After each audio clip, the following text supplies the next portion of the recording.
Hello everyone, welcome and welcome back to my YouTube channel teaching medical lab. कैसे हैं आप सभी? उम्मीद करती हूँ आप सब बहुत अच्छे से होंगे और अच्छे से पढ़ाई कर रहे होंगे। ठीक है, तो आज का हमारा टॉपिक है एनाटॉमिकल नोमेनकल्चर।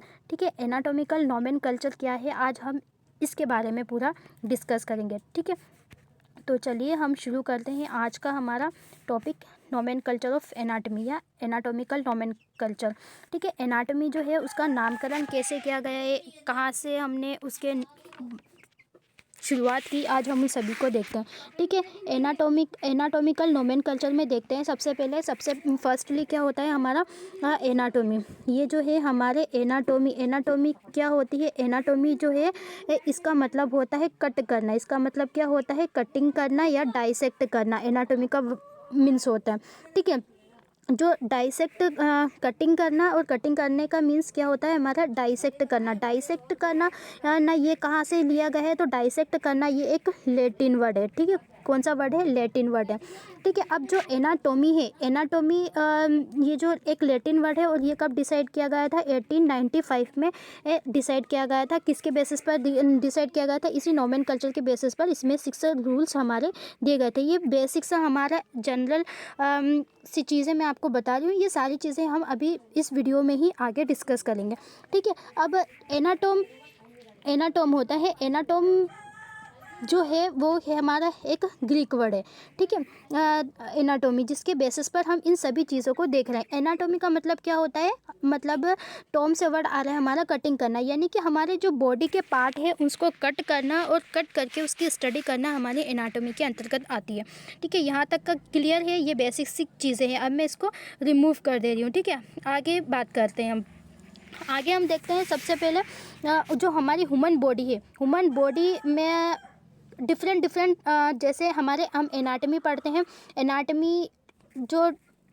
एनाटमी में जो टर्म दिए गए हैं, डिफरेंट टर्म्स यूज़ किए जाते हैं। इसमें क्या किया जाता है? हमारे इस एनाटमी के अंतर्गत हमारे डिफरेंट जो टर्म्स होते हैं वो क्या करते हैं? यूज़ किए जाते हैं। ठीक है, 2 लिखा है मतलब कि 2 बार डिफरेंट यूज़ किए जाते हैं।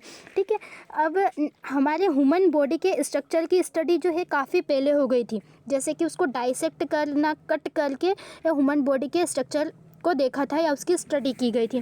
फिर उसके बाद 1895 में जितने भी एनाटॉमिकल लर्नर्स है, कब? 1895 में जितने भी एनाटॉमिकल लर्नर्स थे उन्होंने एनाटॉमी के स्ट्रक्चर के ऊपर स्टडी की थी। सभी ने अपने अपने टर्म्स दिए थे एनाटॉमी में। इन टर्म्स के रूल थे 6, मतलब इन टर्म्स के लिए 6 रूल दिए गए थे जो कि रूल्स आपको फॉलो करना है और इसके अनुसार ही किसी भी बॉडी के पार्ट का नाम दिया जाएगा। ठीक है, यानी कि जो 1895 में कहाँ पर बेसले नोमिया एनाटोमिका में एक मीटिंग हुई थी, वहाँ पर डिसाइड किया गया था कि 6 रूल दिए गए। इन 6 रूल्स के बेसिस पर भी क्या करना है? आपको काम करना है और इन 6 रूल के बेसिस पर ही क्या कराया जाएगा? आपका एनाटॉमी के किसी भी पार्ट का नाम रखा जाएगा, उसका नामकरण किया जाएगा। ठीक है, ये हमारी चीज़ इतनी क्लियर हो गई। ठीक है, अब हम आते हैं अपने मुद्दे पर, मतलब मेन बात। ठीक है, तो हमारे जो फादर हैं कौन से है? एंड्रियास वेसिलस जिसको फादर ऑफ मॉडर्न एनाटॉमी भी कहा जाता है। इसको क्या कहते हैं? अब इसको फादर ऑफ मॉडर्न एनाटॉमी भी कहा जाता है। फादर ऑफ मॉडर्न एनाटॉमी किसको कहा जाता है? हमारे सर एंड्रियास वेसिलस को कहा जाता है, जो कि हम पहले देख चुके हैं। हम ठीक है, हम इसकी हिस्ट्री पढ़ चुके हैं। ठीक है, तो 16वीं सेंचुरी में एंड्रियास वेसिलस जो है हमारे उन्होंने क्या करा था? एक बुक लिखी थी।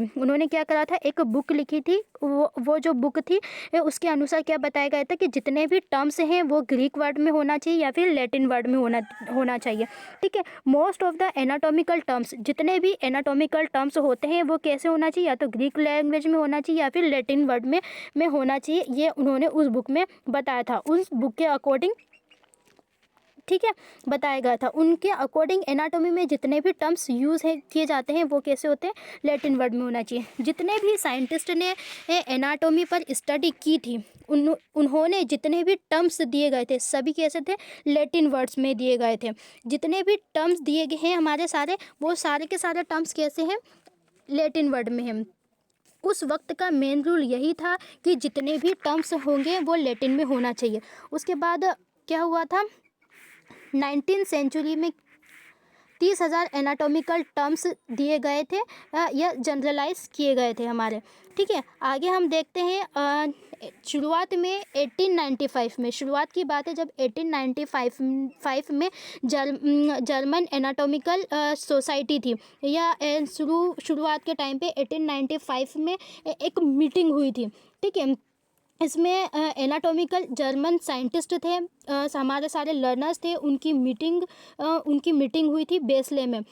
बेस्ले में होने के कारण ही उनका नामकरण दिया गया था। उनकी मीटिंग कहाँ पर हुई थी? बेस्ले में। उस बेस्ले में मीटिंग होने के आधार पर ही इनका नाम दिया गया है बेस्ले नोमिया एनाटोमिका, जिसे BNA भी हम कहते हैं, BNA के नाम से जाना जाता है। ठीक है, तो उस मीटिंग के अंदर क्या गया था, एक लिस्ट दी गई थी, हमारे डिफरेंट टर्म्स थे, उन टर्म्स को क्या करा, रिमूव किया गया, मतलब अप्रूव किया गया। ठीक है, और वो टर्म्स थे हमारे 5,000 टर्म थे, वो पूरे के पूरे, जिन सभी को अप्रूव कर लिया गया। ठीक है, नेक्स्ट है हमारा जो बेस्ले नोमिया एनाटोमिका में जो मीटिंग हुई थी, उस मीटिंग के आधार पर, मतलब एनाटॉमी में आप उसका नाम कैसे रखेंगे, उसका नामकरण कैसे होगा, वो किस बेसिस पर बताया गया था, तो उसके लिए 6 रूल दिए गए थे। उन 6 रूल के बेसिस पर ही, वो 6 रूल हमें फॉलो करना, और उसके बेसिस पर ही हम एनाटॉमी के किसी भी पार्ट का नाम रख सकते हैं। ठीक है, तो बेस्ले में एनाटॉमी का नामकरण किया गया था, और मतलब क्या हुआ था, एनाटॉमी के जितने भी टर्म्स दिए गए थे, उस वक्त लगभग 50,000 टर्म दिए गए थे, उस 50,000 टर्म को रिड्यूस करके 5,000 टर्म्स दिए गए। ठीक है, और जो कि क्या है, ये 5,000 टर्म जो है इंटरनेशनली एक्सेप्टेड है। ठीक है, ये क्या है, इंटरनेशनली एक्सेप्टेड है। ये कैसे हैं, इंटरनेशनली एक्सेप्टेड, ये सारे के सारे टर्म्स है हमारे 5,000 टर्म। ठीक है, अब 1895 के बाद नोमिया एनाटोमिका, जिसको हम BNA भी कहते हैं, जो कि फर्स्ट एडिशन आया था, नोमिया के नाम से आया था, जिसका फर्स्ट एडिशन आया था, वो सारा हमारा नोमिया के नाम से ही आया था। फिर इसको रिप्लेस किया गया था। इसको रिप्लेस कहाँ किया गया था? इसको रिप्लेस किया गया था 1998 में, और इसको नाम दिया गया था टर्मिनोलॉजिया एनाटोमिका।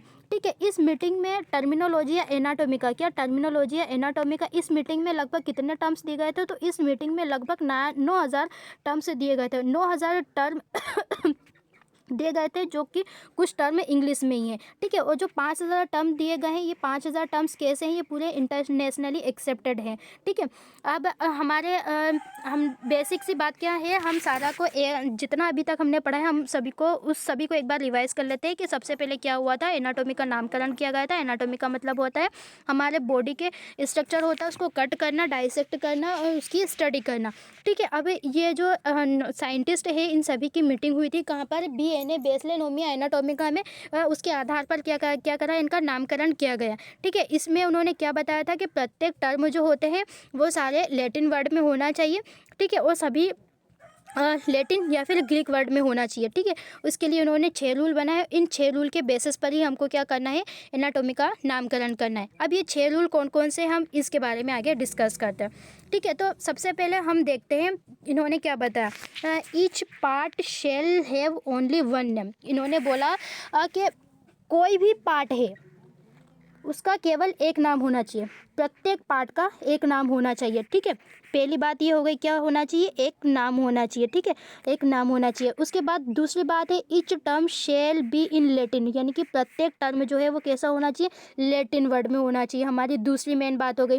ठीक है, तीसरी मेन बात क्या होती है, each term shall be short, प्रत्येक टर्म शॉर्ट एंड सिंपल होना चाहिए, जिसे याद रखने में आसानी हो, जो कि पॉसिबल हो। ठीक है, यह लैटिन का सबसे शॉर्ट और सिंपल वर्ड हो, ऐसा वर्ड हमें रखना है। फोर्थ वन इज क्या है, the term shall be memory sign, यानी कि ईजिली हमें याद हो जाए ऐसा टर्म होना चाहिए। क्या होना चाहिए, ऐसा टर्म्स होना चाहिए जो कि हमें ईजिली याद ले जाए। ठीक है, फिफ्थ वन इज है हमारा द रिलेटेड टर्म। क्या बोल रहा है, related term shall be similar, related term होना चाहिए, सिमिलर होना चाहिए, यानी किसी चीज़ से रिलेट कर रहा है और उसके तरह सिमिलर है। जैसे कि फीमोरल आर्टरी, यानी कि फीमर हमारी एक बोन है जो कि थाई में प्रेजेंट होती, लॉन्गेस्ट बोन है हमारी बॉडी की।